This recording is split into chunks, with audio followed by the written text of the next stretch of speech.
샬롬 샬롬 샬롬 샬롬. 하나님 사랑합니다. 여러분 주 안에서 사랑합니다. 오늘 67편 말씀이죠. 1절에서 7절. 추수의 소산을 주신 하나님, 이런 제목으로 함께 은혜를 나눕니다. 67편은 가을의 추수를 감사하는 이 노래로 나타나 있습니다. 오곡이 풍성하게 무르익은 산천을 바라보는 그런 농부의 기쁨과 감사가 7절까지 나타나 있습니다. 넘치도록 풍성한 수확으로 곳간을 가득 채우는 기쁨은 실제 농사에 수고를 해보지 않은 농부가 아니고는 알 수가 없는 그런 기쁨이죠.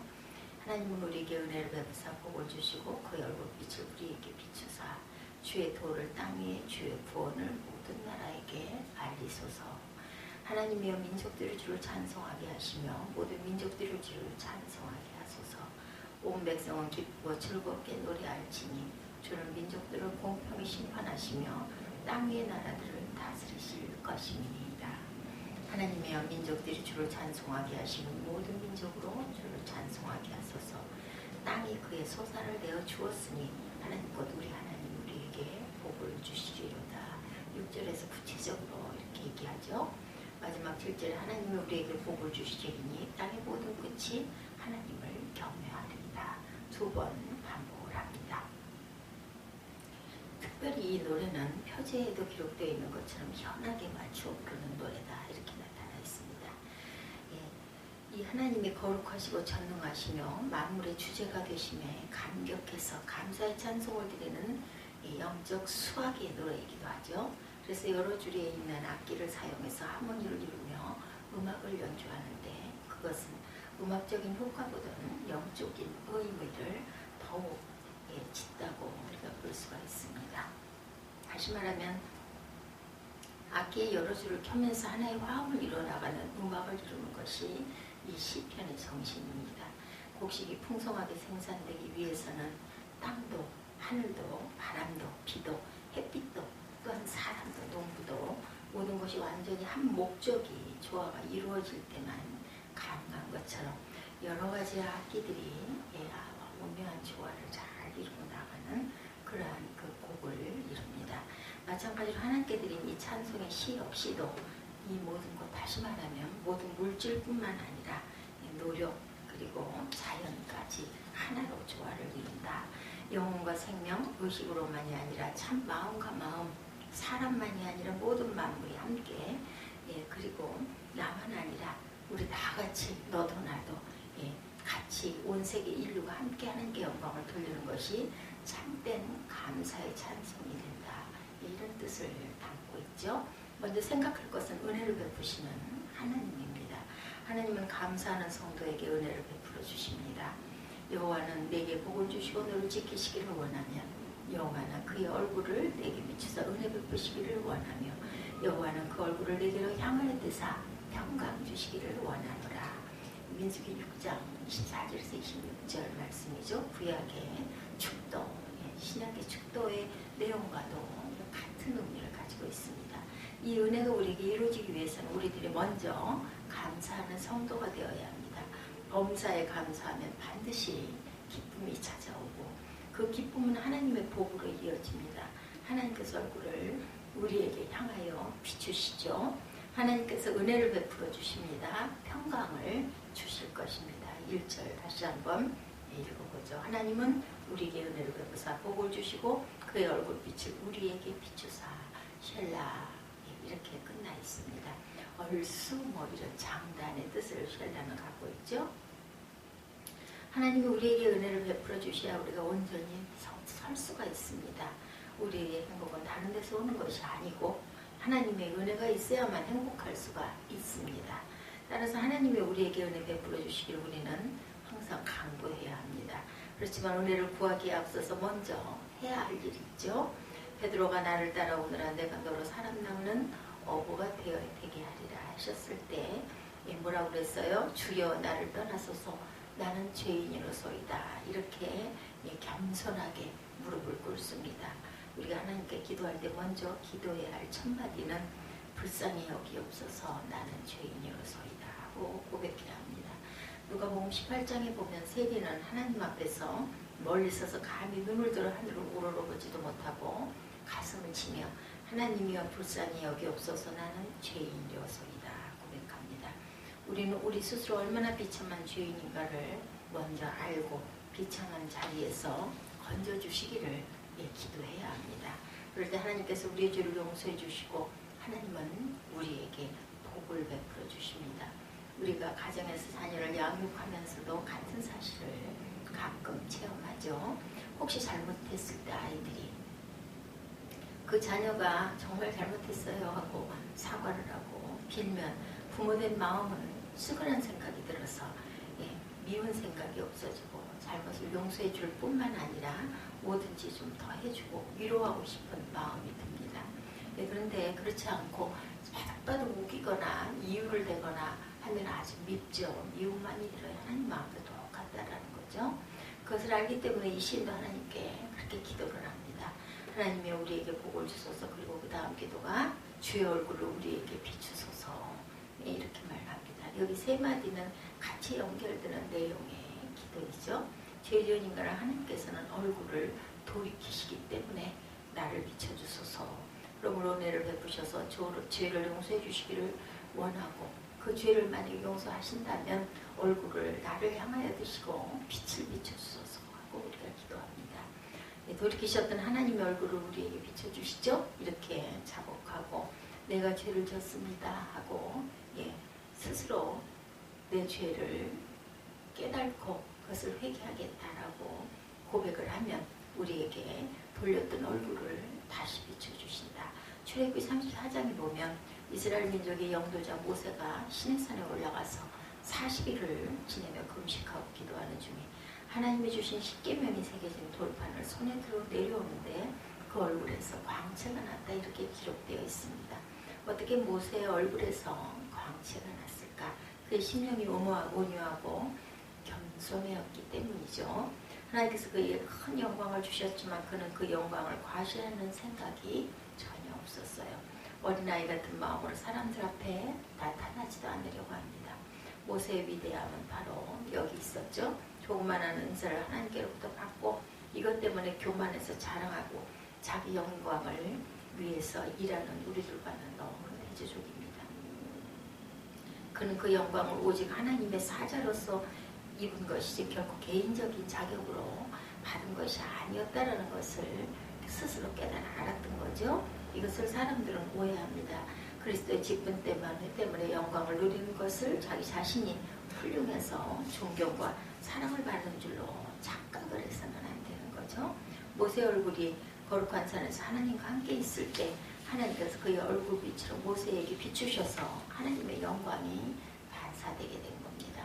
하나님은 빛이시기 때문에 그를 바라보는 사람은 얼굴 빛을 얻어서 그 주위에 그의 빛을 반사하게 된다. 마찬가지로 하나님이 우리 성도들에게 저와 여러분에게 빛을 비춰주시면 우리는 다른 사람 앞에서 빛을 발하게 됩니다. 산 아래 골짜기 같은 세상에 빛을 발하기 원한다면 우리가 하나님과 교제하고 기도하는 것이 가장 필요합니다. 주의 얼굴을 주의 종에게 비추소서 하고 기도해야 되겠죠? 주의 얼굴이 우리에게 비추일 때 우리의 얼굴이 빛이 나게 됩니다. 모세는 자기 자신이나 가정 문제로 하나님께 기도하기보다는 하나님 외에 아무것도 생각하지 않습니다. 하나님 외에는 아무것도 바라보지를 않습니다. 모세는 이렇게 하나님의 특별한 은총을 힘입었어요. 하나님께 교제하는 증거가 그 얼굴에 나타납니다. 그런데 왜 모세는 자기 얼굴이 빛나는 것을 의식하지 못했을까? 세상에 많은 사람이 자기 얼굴이 태양처럼 빛나고 있다고 생각하는데 그것은 단순히 착각에 불과합니다. 겸손하고 온유한 사람의 얼굴에 밝은 빛이 빛나고 있다는 사실을 절대로 잊지 마십시다. 더구나 모세는 하나님의 영광을 보았기 때문에 자신이 어떠함을 생각해 볼 시간이 없었어요. 사람이 하나님의 거룩하심을 분명하게 보게 되면 자신의 훌륭함에 대한 생각은 자취를 감춰버리게 되죠. 하나님을 쳐다보고 있으면 세상의 다른 것은 아무것도 보이지가 않습니다. 오히려 우리의 더러움과 어리석음이 드러날 뿐이죠. 하얀 옷에 조그마한 점이 튀면 어때요? 다 또렷하게 보이죠. 옷이 더러우면 조금 튀어도 잘 보입니다. 그래서 우리는 검정색 옷을 좀 편하게 여기기도 해요. 똑같이 얼룩이 져도 잘 안 보이기 때문에 이런 것처럼 마음밭이 환하게 빛날 수 있는 그것에 내가 잘못을 한두 가지 하면 그것이 또렷하게 눈에 보이고 마음에 찔리게 되죠. 그래서 하나님께 얼른 기도하게 됩니다. 그런데 너무나 더러우면, 너무나 얼룩이 많이 져 있으면 한두 개쯤 잘못을 해도 그냥 만성이 되어버리고 그것 때문에 내 마음에 찔림이 없어집니다. 이것이 바로 문제죠. 하나님이여 주의 얼굴빛으로 우리에게 비추소서. 간구가 하나님의 은혜 가운데 하나님의 영광스러운 얼굴이 한 사람 한 사람에게 비추소서. 모세 얼굴에 광채가 난 것처럼 우리의 얼굴에 빛나기를 주의 이름으로 축원합니다. 다음으로 생각할 것은 구원하시는 하나님이죠. 구원하시는 하나님. 창세기 1장 1절에 하나님을 엘로힘이라고 하는 복수형으로 사용하기 때문에 하나님들이라고 해석하는 사람들이 있습니다. 그러나 이것은 삼위일체 하나님을 부인하려는 터무니없는 해석이에요. 그래서 하나님들이 아니라 주만 하나님이십니다 라고 시편 80편 10절에 다윗은 고백합니다.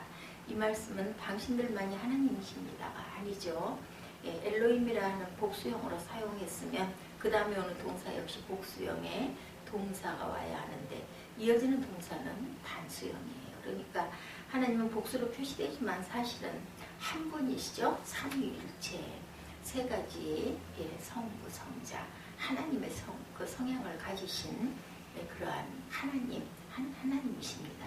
이분들이 다른 분이 아니라 한 분 하나님 삼위일체신 하나님이라고 하는 사실을 우리는 꼭 기억해야 합니다. 그런데 세상을 지으신 창조주 하나님이 세상에 우리를 위한 대속제물로 인간의 몸을 입고 오셨을 때 그분을 우리는 성자 예수님이라고 부르죠. 그리고 예수님이 십자가에 돌아가시고 하늘 위로 부활 승천해서 올라가신 다음 우리 가운데 임재하기 위해 오셔서 영으로 우리와 함께 계시는 하나님을 우리는 성령 하나님이라고 그래요. 그래서 성부 하나님, 성자 하나님, 성령 하나님. 어떻게 부르든 하나님은 동일하신 분, 한 분이신 삼위를 가지신 분입니다. 성부, 성자, 성령. 삼위일체 세 가지 모습으로 나타나지만 사실은 한 분이라는 사실을 우리는 깨달아야 합니다. 이 유일하신 하나님은 우리의 유일하신 구원자가 되셨죠. 다시 말해서 하나님만이 우리의 구원자가 되신다라는 뜻을 갖고 있습니다. 그러기 베드로는 대제사장 앞에서 담대하게 증거합니다. 사도행전 4장 12절에 다른 이로서는 구원을 받을 수 없나니 천하 사람 중에 구원을 받을 만한 다른 이름을 우리에게 주신 일이 없습니다. 사도행전 4장 12절이죠. 하나님만이 온 세계를 지으신 분이고 오늘도 온 세상을 주관하시고 그리고 다루어 가신다. 따라서 모든 세상 만물의 주인은 오직 한 분 하나님뿐이다. 하나님은 창조주시고 우리를 지으신 분이고 우리에게 생명을 주신 분이고 오늘 믿음 안에서 우리에게 은혜를 베푸사 우리를 아들로 삼아주시고 우리로 하여금 하나님을 아빠, 아버지라고 부를 수 있도록 허락하신 분이기도 합니다. 그렇지만 우리는 값없이 믿음으로 구원을 얻었지만 하나님은 그저 공짜로 이 구원을 이루신 것이 아니고 하나님이 인간의 몸으로 세상에 오셔서 죄악으로 말미암아 죽을 수밖에 없고 심판받고 멸망당할 수밖에 없는 우리를 대신해서 십자가에 못 박혀 돌아가셨어요. 그러니까 우리의 영원한 생명은 예수님의 생명을 통해서 얻게 되었다라는 거죠. 오직 생명은 생명으로만 갚을 수가 있다. 그러기에 우리 하찮은 인생을 위해서 하나님께서는 가장 고귀한 생명을 우리의 생명으로 우리에게 생명으로 이어주셨다. 바꿔주셨다. 2절 주의 도를 땅 위에 주의 구원을 모든 나라에게 알리소서. 아멘. 다윗은 창조주 하나님께 주의 도를 땅 위에 주의 구원을 모든 나라에게 알려달라고 기도합니다. 그 기도의 목적은 모든 민족들이 하나님을 찬송하고 영광을 돌리게 해달라는 간구에 있습니다. 우리가 왜 하나님을 찬송해야 할까? 그 이유는 하나밖에 없죠. 하나님께 구원을 받았기 때문에 감사해서 하나님을 찬송합니다. 우리가 믿음으로 구원을 받았지만 이 구원을 우리에게 베풀어 주기 위해서 하나님은 가장 귀한 생명을 바꾸어 주셨어요. 따라서 구원은 오직 하나님으로 말미암은 은혜이죠. 이 은혜에 항상 감사하고 찬송해야 된다. 영광을 돌려드리는 하나님의 사람들이 다 되시기를 축원합니다. 계속해서 찬송 받으신 하나님, 은혜 받으신 하나님, 구원 받으신 하나님, 그리고 찬송 받으신 하나님, 하나님께 구원을 받은 사람이 우선적으로 해야 할 일, 그것은 하나님을 찬송하는 것이죠. 모든 피조물, 모든 구원을 받은 모든 성도들은 마땅히 하나님께 찬송을 드려야 합니다. 성도는 언제 어디서나 하나님을 찬송해야 하는데 위기에 처할수록 찬송조차 하기 힘들다고 할 때 오히려 하나님을 높이며 그 능력을 우리가 찬송해야 한다. 하나님께서 찬송을 받을 수 있는 권능의상을 펴서 우리에게 복을 주시죠. 인생의 목적 자체가 그 하나님을 찬송하고 영광스럽게 하는 것이 우리가 살아있는 목적입니다. 찬송을 통해서 일어난 하나님의 놀라운 역사는 이루 헤아릴 수 없을 정도로 많습니다. 바울과 실라가 빌립보에서 복음을 전하다 죽도록 매를 맞고 옥에 갇혔을 때 그들은 조금 더 원망하지 않고 옥에서 한밤중에 찬송을 하죠. 그랬더니 찬송을 부를 때 지진이 나고 옥문이 열리고 매인배가 다 풀려나갑니다. 오히려 그것을 기회로 빌립보 감옥의 간수작과 그 온 집에 예수를 전할 수 있었어요. 악신이 사울에게 이를 때 다윗이 수금을 취하여 손으로 탄즉 악신이 떠나갔다라고도 증거합니다. 하나님을 찬송하는 성도에게 힘이 되시고 방패가 되어주시죠. 하나님은 찬송하는 성도에게 의지가 되어주시고 기쁨이 되어주십니다. 하나님은 찬송하는 성도에게 성령을 주시고 구원의 요새가 되어주십니다. 4절에 온 백성은 기쁘고 즐겁게 노래할지다. 주는 민족들을 공평히 심판하시며 땅 위의 나라들을 다스리실 것이니이다. 주는 민족들을 공평히 심판하신다. 이 민족들을 공평히 심판하시는 하나님이 우리를 지키시고 우리 나라를 지켜주시기를 주의 이름으로 축복합니다. 마지막으로 복을 주시는 하나님, 은혜 베풀어 주시고 구원 베풀어 주시고 또한 찬송하게 해주시고 복을 베풀어 주십니다. 5절이죠. 하나님이여 민족들이 주를 찬송하게 하시며 모든 민족으로 주를 찬송하게 하소서. 아멘. 하나님은 만복의 근원이시죠. 하늘과 땅의 모든 복은 하나님께로부터 나옵니다. 그렇게 바울 사도는 에베소서 1장 3절에서 권면합니다. 찬송하리로다 하나님 곧 우리 주 예수 그리스도의 아버지께서 그리스도 안에서 하늘에 속한 모든 신령한 복을 우리에게 주시되, 이는 복을 주시는 주체가 누구신지를 분명하게 선언하는 말씀입니다. 그러면 왜 하나님께서 복의 근원이 되셨을까? 그 이유는 복을 받도록 구하도록 하기 위함입니다. 하나님은 다급하면 우상이나 다른 인생들에게 도움을 구하고 복을 구합니다. 그럼에도 불구하고 참된 복을 받지를 못해요. 그러므로 우리가 마땅히 은혜와 복을 구하고 의지하고 경외해야 할 분은 오직 여호와 하나님 한 분뿐이시라는 것. 6절 7절입니다. 땅이 그의 소산을 내어주었으니 하나님 곧 우리 하나님이 우리에게 복을 주시리로다. 하나님이 우리에게 복을 주시리니 땅의 모든 끝이 하나님을 경외하리로다. 이 다윗의 고백을 우리가 기억할 필요가 있습니다. 우리가 예수님을 믿고 하나님의 나라를 소망한다면, 우리가 하나님의 나라 자녀라고 확신한다면 우리 모두 하나님만을 의지하고 하나님께 구해야 합니다. 예레미야 33장 2, 3절에서 하나님 말씀하십니다. 이를 행하시는 야훼, 그것을 만들어 성취하시는 여호와, 그 이름을 여호와라 하는 이가 이와 같이 이르시도다. 너는 내게 부르짖으라. 내가 내게 응답하겠고 내가 알지 못하는 크고 은밀한 일을 내게 보이리라. 아멘. 하나님이 어떤 분이시라고요? 이를 행하시는 야훼, 그것을 만들어 성취하시는 여호와, 그 이름이 창조주요 가장 존귀하신 분이다. 알지 못하는 크고 은밀한 일을 또한 보여주시는 그러한 여호와 하나님입니다.